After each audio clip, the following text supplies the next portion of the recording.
ሌላኛው ጥያቄ ባለቤቴ ጫት ይቅማል አትቃም ስለው ሐራም ነው ስለው ሐራም አይደለም ይለኛል።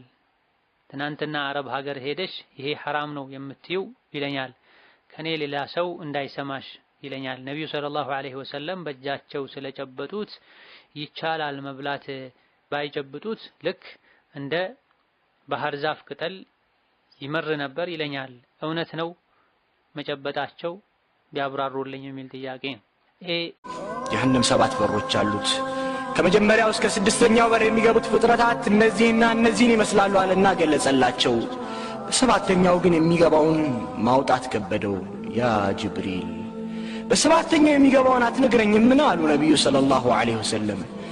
እነዚያማ በዚያ በር የሚገቡትማ ካንተ ኡመት ከባድ ወንጀል ሰርተው ተውበት ሳያደርጉ የሞቱት ናቸው አላቸው።